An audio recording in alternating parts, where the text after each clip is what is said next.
Ladies and gentlemen and boys and girls, welcome to yet another episode of Lima Shenanigans in 1977. It's time for the Boston Sports News Talk from Big Beefy E's Boston Ballers Beat. And here's the host that will bring you all the Boston sports news, Eric M. Lima. Thank you very much, Mr. Announcer, sir. Well, hello there, everyone. Welcome to yet another episode of Eric Lima Shenanigans in 1977, episode 1609. This is the third edition of Big Beefy's Boston Ballers Beat. Now, the main topic of this episode, I'm thinking about addressing it on the Dugout Group podcast for tomorrow. It's about the Jarren Duran 2-game suspension situation, but just in case David does not want me to, I will talk about it here, so that way we don't want to cause any controversy on his channel. I'd rather do it on mine. Speaking of the Dugout Group podcast, unfortunately, I got the sad news that Joey Acacia will not be with us for the for tomorrow's episode. He has to work again, and like I said, I'm not surprised, and I knew work had something to do with it. So his job's very important, so he couldn't take it. It's tough for him to find some time off. So that would be, that's sad, because I've always enjoyed hearing him talk and show off his great knowledge of baseball, rivaling me, of course. And it's a good thing, but he's got, and I'm sure he doesn't have a whole lot to report on because of the Oakland Athletics, man. Even though they're doing better than the White Sox as far as record is concerned. But however, hopefully, he said he had to work 10 weeks in a row. So it could be, no. So we wish Joey the best, and hopefully for him to stay strong in there. A couple of things I want to talk about before we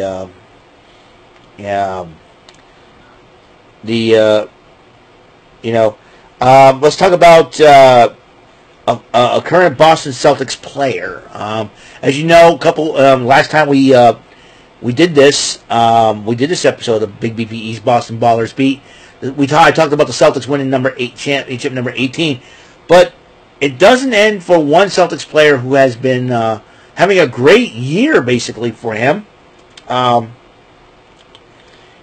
In fact, I'll tell you what, a couple of months ago, this young player for the Celtics now won himself a championship, got himself an NBA ring as part of a championship team. Well, also, talk about another ring that's going to be put on his finger, a wedding ring. That's right. Peyton Pritchard is married to tied in up with YouTuber Emma McDonald. Emma McDonald.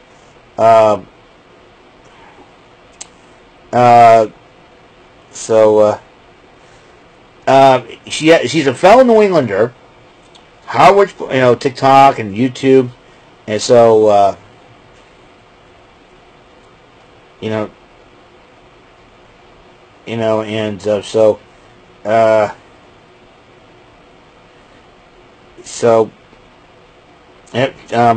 Emma McDonald grew up in Dennis, Mass, and Cape Cod. Visited Boston with her family, and that's where she met Peyton Pritchard. So she's a content creator, and over 800,000 followers on TikTok, 350,000 subscribers on YouTube. So Emma McDonald, a fellow Massachusetts native, so congratulations to you and Peyton Pritchard for getting married. She married a guy who won himself the Celtics World Championship for the Celtics. Now, I'll tell you what, Peyton Pritchard having a great year. Having a great year. Then you got Jason Tatum. I want to talk a little bit about him. Jason Tatum.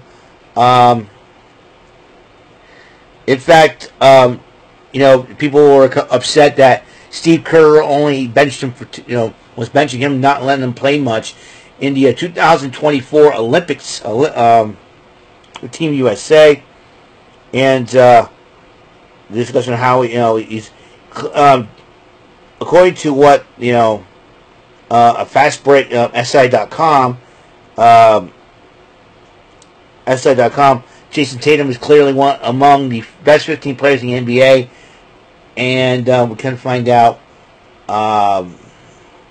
So Steve Kerr is not two of his team's 6 games, and Tim McMahon, no relation to Vince, he ought to be because he's an idiot, saying that Jason Tatum is awesome, but he's not a top 5 player in the league. He's not a first-tier superstar. He just isn't. And I disagree. I hate to say it, I disagree. And then former NBA star Quinn Cook said Jason Tatum will win the MVP this season. 3 straight All-NBA first teams, winning a gold medal in 2021 while being the second leading scorer on the team. Just won his first NBA championship to not play in a minute for Team USA. All motivation he needs, look out NBA. And after what Tim McMahon said about Jason Tatum, I think it is. If the Celtics ended up winning, being dominant this upcoming season, and ends up winning number 19, you can thank 2 idiots for that. 1, Steve Kerr for not playing Jason Tatum much. 2, for Tim McMahon for running his mouth and you see he's an awesome player. Okay, not top tier. That is going to make Jason Tatum so motivated, and I'm sure the teammates will help out Jason Tatum. So, if the Celtics win number 19 and everybody else is complaining about it, you can take 2 idiots, Tim McMahon and Steve Kerr. Say, and you can complain to them and say, why you idiots talk trash about Jason Tatum? I mean, thanks a lot. Thanks to you 2 idiots, we have to put up with the Celtics winning more titles. And then they're going to be hated by every fan in the country, except for us New Englanders. Just like the Patriots. I know what I say. Don't complain to me about it. Complain to Tim McMahon and Steve Kerr. Those are the idiots that disrespected Jason Tatum. That's basically what they did. They disrespected Jason Tatum. You have dummies. Talk to those 2 jabronis. Don't complain to us fans about it. Okay? The Celtics are going to be... motivation. Well, Tim McMahon, Steve Kerr, you 2 stupid idiots just made the list. Okay? On the football. The Patriots played their first preseason game last week.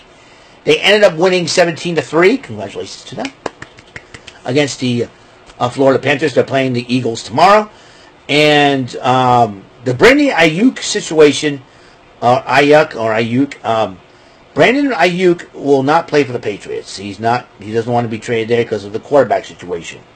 Dude, Tom Brady's retired. He's not going to come back there to play. Give it a rest, people. If they offer you all kind of money, you turn them down because, you don't have a quarterback. Really? Really? Tom Brady's not going to walk through that door again. I'm sorry to say. This is a brand new era. So will it be the Drake May era? Or will it be the Joe Milton III era? I don't know. If Joe Milton's going to play, I'm going to start calling him Uncle Milty. Like Milton Berle. It reminds me of this kid that we used to hang out and wait on the bus with. And and my father nicknamed him Uncle Milty. Which is hilarious. Anyways, so there's football. Hockey, David Pastrnak, Pasta, just got himself married too. So congratulations to David to Pasta of the Bruins. And I believe, I do believe that Jack Edwards, as you know, has officially retired as a broadcaster. And I do personally believe, that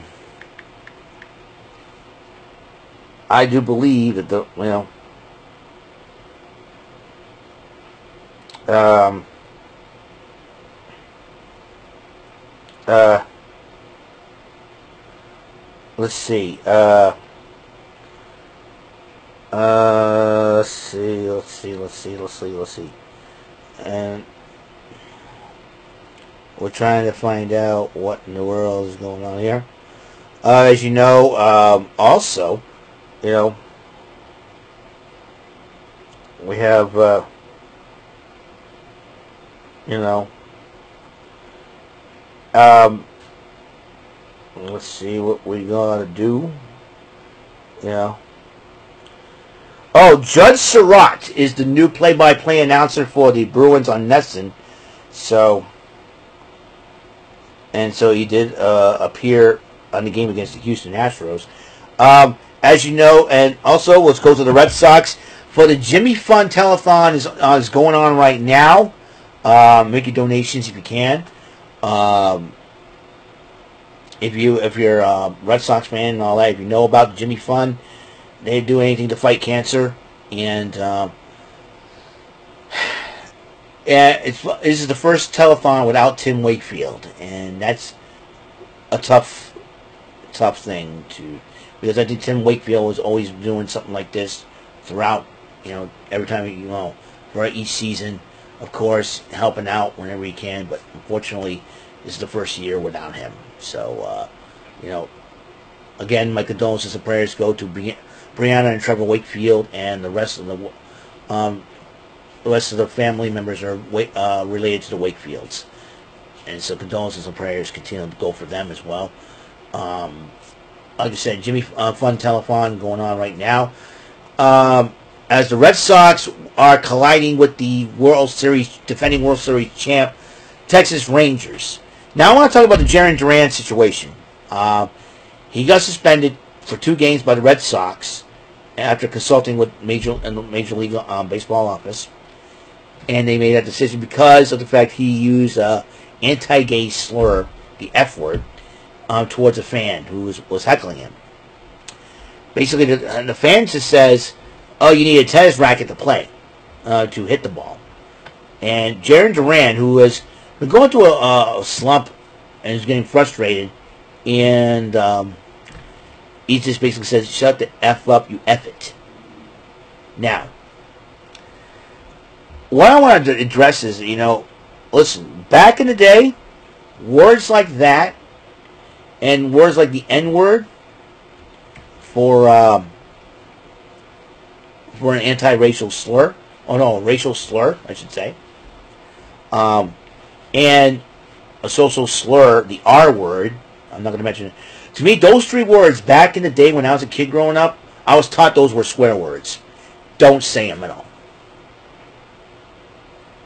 I was taught, you know, regardless of what was going on socially back in the day, when I grew up in the 80s, to me, those 3 words were swear words. Never to say them. Then you got your basic swear words, like the F word, the S word, the A word, you know, the D word. All those were swear words, including those 3 other words. If you don't know what I'm talking about, you know, please private message me about it, those your friends, and they're probably going to know what I'm talking about. But to me, those 3 words were not only swear words, but they're words of disrespect. And nowadays, the N word gets thrown around, but to me, that's a disrespectful word. I would refuse to even utter that word. I refuse to utter the other 2 words I just mentioned. To this day, no, it doesn't matter if I have social media or not, I will never utter those words. Ever. Not even on posts or on videos. I refuse to utter those words. I don't care if nobody's trying to get me to say them, just to make me look like an idiot. But Nova, I'm just kidding, buddy. I know you. I fell for it a couple times. You're not gonna make me fall for it again. So ha ha. Anyways, so probably say, okay, wise guy, how would you handle the situation? Simple. If I was struggling at the plate and some fans heckled me, saying you need a tennis racket to hit, I would ask the nice umpire, time out for just a second. I want to address this young man here. 1, wrong sport, dude. 2, I'd like for you to enjoy the game. I don't want to ask this umpire to eject you. Okay? I know what you're trying to do, but it's not going to work. Okay? I know I'm struggling at the plate. If I can, I'll get a base hit. If not, I'm sure someone else will back me up. I would say, and I do appreciate it if you, unless you want to do it yourself, I'll give you my bat. You can go up against that guy there who's throwing 90 plus miles per hour fastballs. Some could be whizzing by your head. Would you like that? And he goes, no way. You deal with it. I said, okay then. Please be quiet and enjoy the game. I don't want to eject you. I don't want to have you ejected. I'm not LeBron James. All right? Thank you. All right. I'm done. I would have handled that a little bit differently than Jarren Duran did. But he ended up getting suspended 2 games for it. He apologized for it. And here's the deal. Everybody's complaining about this. Every Red Sox fan says, oh, I hope the Red Sox lose these 2 games. We'll get mad at the league and all that. Listen, the Red Sox made a decision, not the league. They made a decision. But it would give a chance to Jarren Duran to clear his head. Here's the fun part. I responded to the post about this report and said, well, here's the deal. They play Rob Refsnyder or Masataka Yoshida. Now, they couldn't play Tyler O'Neill because Tyler O'Neill's been hurt. He's been on the IL since August 7th. And that's basically last week. So we don't know how long he's going to be on the IL for because of a leg infection. I said, listen, you put Rob Refsnyder in there, Sox can do something. They can still win the game. They'll be okay. And I was right. Monday night, game-winning RBI, walk-off RBI, base hit, Refsnyder. And then yesterday's game, the Red Sox won 9-4 with Refsnyder in the lineup. We'll see how they do tonight's game. In fact, they're playing right now. So that's how I feel. Okay? That's the thing. That's how I feel. Alright? So, therefore, that's all the time we have on this show. Episode number 1609 of Eric Lima Shenanigans 1977. Big Beefy East Boston Ballers Beat, Part 3. Part 3. Talk about what's going on. And as you know, our country, United States, finished with 126 medals. We have 40 gold medals. We're tied with China for the most gold medals. China ended up with 91. I believe Japan ended up with 45, 53 for, I believe, Australia and France. So those top 5 teams will end up. Well, our country won the 2024 Olympics. I know controversy for a couple reasons, but our country, no controversy. We got the most gold. Our country got the most gold medals. USA dominates the Olympics. USA. All right. So that's all the time we have on this show. Like I said, tonight's AEW Dynamite. Swerve Strickland going one-on-one with Wheeler Yuta. Mariah May is doing a movie. Rumor has that the lovely Mina Shirakawa is going to show up, and I hope she does. I love Mina Shirakawa. And speaking of lovely Japanese ladies, Hikaru Shida will be challenging Mercedes Moné for the TBS Championship held by Moné. And also the tag team titles on the line. The Young Bucks, a.k.a. Beavis and Butthead, will be defending against the Acclaimed. So, and I believe Hangman Adam Page going one-on-one with Jay Lethal. That's going to be a heck of a matchup as well. So, thank you for tuning in, and I hope you guys have a wonderful day, wonderful night. And until the next episode comes rolling around, Mr. Announcer, take us home. That is all for today's episode. This is your announcer speaking for Eric Lima Shenanigans of 1977. A Big Beefy E, do it for Bob Saget Productions, and in association with a Raven Bofa Telepictures and Distribution. Thank you for watching today's episode. Tune in next time for another episode of Eric Lima Shenanigans of 1977. Goodbye for now.